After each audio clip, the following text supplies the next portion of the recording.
লগ পালোঁ এজন বিশেষ ব্যক্তি আৰু আচলতে তেখেতক লগ পোৱাৰ বহুদিনৰ পৰা প্ৰবল ইচ্ছা আছিলে আৰু তেওঁ বিশেষ ব্যক্তি এইকাৰণে কৈছোঁ তেখেতে প্ৰকৃতিক ভাল পায় প্ৰকৃতিক লৈ তেখেত জীয়াই আছে আৰু প্ৰকৃতিক ৰক্ষণাবেক্ষণৰ কাৰণে তেখেতে বহু কাৰ্য ব্যৱস্থা গ্ৰহণ কৰিছে নিজাববীয়াকৈ আচলতে আৰু ঠিক তেনেকৈ আজি অকস্মাত তেখেতক লগ পালোঁ আৰু দুআষাৰ কথা পাতিবলৈ চেষ্টা কৰিম আৰু আপোনালোককো অকণমান দেখাবলৈ প্ৰয়াস কৰিছোঁ।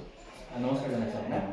হয়, আপুনি আপোনাৰ পৰিচয় কি দিয়ে? বিচিত্ৰ ধৰিত্ৰী কিৰণ গগৈ মই ডিব্ৰুগড় তিনিচুকীয়া ডিষ্ট্ৰিক্টৰ প্ৰায়বোৰ স্কুলৰ বেছিভাগ স্কুলতে প্ৰথম প্ৰকৃতিৰ কথাবোৰ বুজাইছে আৰু ল'ৰাবিলাকক বুজাওঁতে গান গাওঁতে প্ৰকৃতিৰ কথা কওঁতে মানুহে মোৰ প্ৰকৃতি প্ৰেমী বুলি চিনাকি।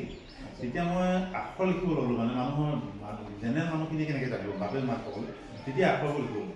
বহুতে আখৰবোৰ কৈ দেখি বহুতে কয় আপোনাৰ লিখা আখৰবোৰ ভাল লাগে, ক'ত পায়, কেনেকৈ লিখে। মই কৈছোঁ যিবিলাক গান প্ৰকৃতিৰ আগৰ মানুহবিলাকৰ ৰেডিঅ' টিভি কিতাপ পঢ়ি এই প্ৰকৃতিৰ কথাবোৰ বনাওঁ লিখোঁ, খুব ভাল লাগে। চোনে লিখোঁ একেলেঠাই 5 দিন লিখিলে কেতিয়াবা মোৰ হাতখন পাতলো হৈ যায়, তাকে মোৰ ভাল লাগে। কেতিয়াবা নগাঁও, কেতিয়াবা মৰিয়নি, কেতিয়াবা কোকৰাঝাৰ লিখোঁ।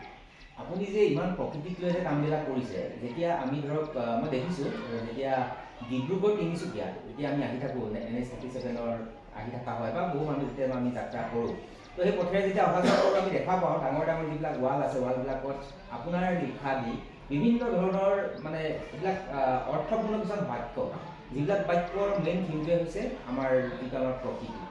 গতিকে আপুনি প্ৰকৃতিক লৈ আপুনি ইমান যে ভাল পায় বা এনেকুৱা ধৰণৰ যিখিনি আপুনি কাম কৰি আছে, আপুনি কেনেধৰণে ধৰক এই কামখিনি কৰিবলৈ আপুনি আগ্ৰহী হয়?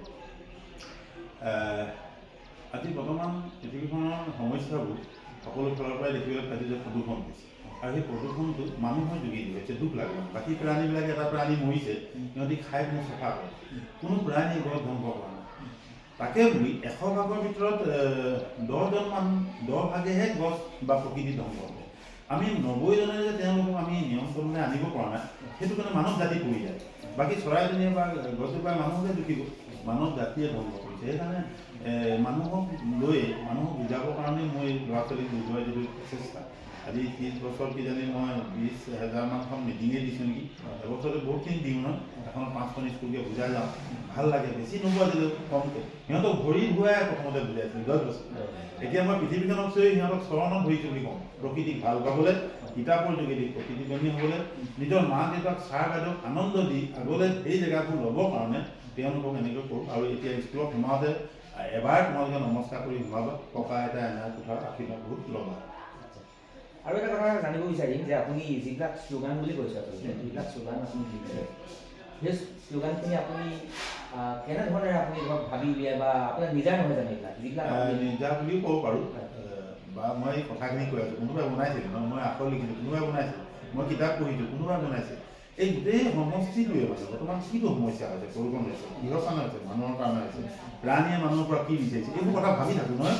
মোৰ মনটো ভাল লাগে যে সেই কথাবোৰ পৰাই মই তেনেকৈ বনাই কথাবোৰ বনাই যাওঁ আৰু লিখি যাওঁ। মানুহে ভাল বুলি কয়। ক'ৰবাত কোনোবাই এডাল আকাইছে ধৰিবা থাকি গ'লেও তেওঁলোকে গছ মোক কয় যে আপুনি এডাল থাকি আহিলে, তেতিয়া গৈ মই বহুত দূৰত গৈ 1 ঘণ্টা বাট গৈ হ'লেও বুধুৱাই থৈ আহোঁ তেনেকুৱা। আৰু মই মানুহকো কওঁ এই ডাইলগটো প্ৰকৃতিৰ ডাইলগটো মোৰ নহয়, বা মই বিচিত্ৰ ধৰিত্ৰী মানুহ, বিচিত্ৰ ধৰিত্ৰী নহয়, এইটো কোনে কৰে। পৃথিৱীৰ লেখীয়া আৰু গ্ৰহ আছে নাই আকাশত, কোনো বৈজ্ঞানিকে বুজাব পৰা নাই। আকাশত লাখ লাখ কোটি কোটি গ্ৰহ আছে, কিন্তু এনেকুৱা পৃথিৱী জীৱ জন্তুৱে ধৰা ইমান ধুনীয়াখন পৃথিৱী আছে নাই। আৰু এই পৃথিৱীখন যদি মানুহৰ কাৰণে ধ্বংস হয়, সভ্যতা পোৱাৰ পাছতো ধ্বংস যদি হয়, আৰু 100 বছৰৰ পিছত ল'ৰাবোৰ যদি পানীত মাছ নেদেখে, বিহুত পুলি চৰাই গান নাগায়, আমাৰ আত্মাটোৱে শান্তি পাব ন। আজি পূৰ্বপুৰুষৰ আমাৰ ককাসকলে 100জন পূৰ্বপুৰুষ মৰিলে, তেওঁলোকে শান্তি পাব ন। আচ্ছা, আপুনি বিচিত্ৰ ধৰিত্ৰী হয়তো আপুনি ধৰক কিবা অৰ্গেনাইজেশ্যন নেকি বা প্ৰথমতে বহুতখিনিয়ে ল'ৰা আছিলে, নাটক কৰিছিলে, কবিতা এই ধৰক স্কুলবিলাকলৈ যাওঁতে কম্পিটিশ্যন পাতিছিলোঁ, ল'ৰাবোৰ যায়। এতিয়ালৈকে চাকৰি পাইছে, কোনোবাই কিবা কৰিছে, অলপ সহযোগ থাকে, দূৰলৈ লৈ যাবলৈ বহুত টকা দৰকাৰ, কিন্তু ৰাইজৰ সহযোগটো নোপোৱা নহয়।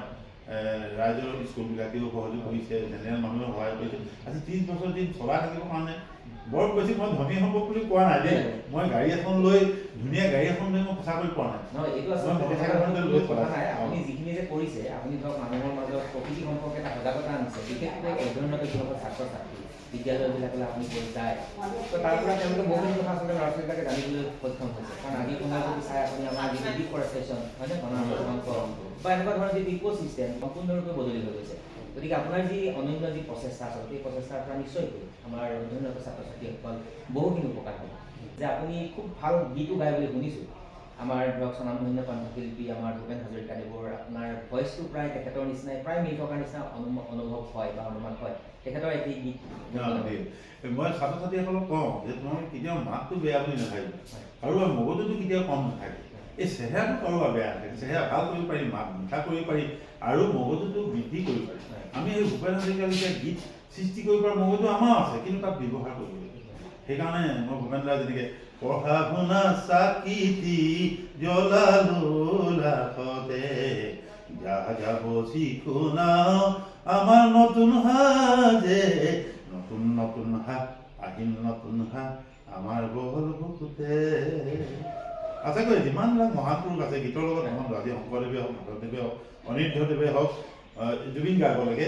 গান ভাল পায় প্ৰকৃতিক ভাল পোৱা মানুহে গান ভাল পাবই মিঠা মৰম সৃষ্টিবিলাক কেনেকৈ কৰে চৰাই চৰাই গান গায় যেনেকৈ মই বুলি ভাবোঁ সৃষ্টিত আঁৰত কি থাকে এজন ব্যক্তিয়ে কিবা এটা ধৰক সৃষ্টি কৰিব হয়নে সেই সৃষ্টি আঁৰত বা সেই সৃষ্টিটো কেনেকৈ মানুহজনে কৰিবলৈ সক্ষম হয় আপোনাৰ দৃষ্টিত এতিয়া মই মানে ধৰি ছাত্ৰ ছাত্ৰীসকলক তোমালোকৰ ককা আইতা এনাই কথা ভাল লাগে লাগে ছাৰ তেওঁলোকৰ নামবোৰ জানিবলৈ চেষ্টা কৰিব আৰু মাজনী ধুনীয়া হয় নহয় হয় ছাৰ সেইকাৰণে মায়ে বনাই দিয়া চব্জি নাখাওঁ বুলি নকওঁ আৰু খাবলৈ হ'লে তুমি কাম সৰু সৰু কাম কৰিব লাগিব প্ৰকৃতিৰ সকলো প্ৰাণীয়ে কাম কৰিছে আমি কিয় নকৰিম মানুহ এলেহুৱা কৰাৰ কাৰণেতো আজি পৃথিৱীখন ধ্বংস হৈছে প্ৰদূষণ হৈছে মানুহে ওপৰত খাবলৈ বিচাৰিছে সেইকাৰণে মই তোমালোকক চোৱা ককা আইতা এনাই পুথা আশীৰ্বাদ দিছে গান গাই তেতিয়া গাই দিওঁ অ' ককা আইতা সৰু হৈ থাকোঁতে মা দেউতাই কৰিছিল মৰম অ' এনাই ঐ মাক মৰম কৰিছিলা অ' পুথা ঐ ভাত খুৱাই দিছিলা